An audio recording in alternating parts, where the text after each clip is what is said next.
5,000 கோடி market value, 1200க்கும் மேலே centres.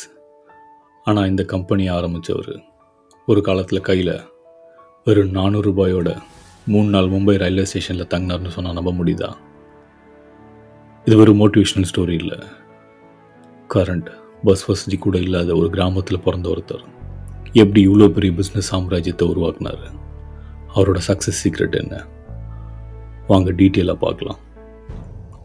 கோவைக்கு பக்கத்தில் அப்பநாயக்கம்பட்டி புதூர். கரண்ட் இல்லை, பஸ் இல்லை. அப்பா ஒரு நிலம் இல்லாத விவசாயி. வேலுமணி சார் படித்தது தமிழ் மீடியம். 1978 டிகிரி வாங்கினதும் இங்கிலீஷ் சரியாக பேச வராது, எக்ஸ்பீரியன்ஸ் இல்லைன்னு சொல்லி பல இன்டர்வியூஸில் ரிஜெக்ட் ஆனார். கடைசியாக மாதம் 150 ரூபாய் சம்பளத்துக்கு ஒரு மாத்திரை கம்பெனியில் வேலை. ஆனால் 3 வருஷத்தில் அதையும் மூடிட்டாங்க. இங்கே தான் அவர் ஒரு பாடம் கற்றுக்கிட்டாரு. வேலைங்கிறது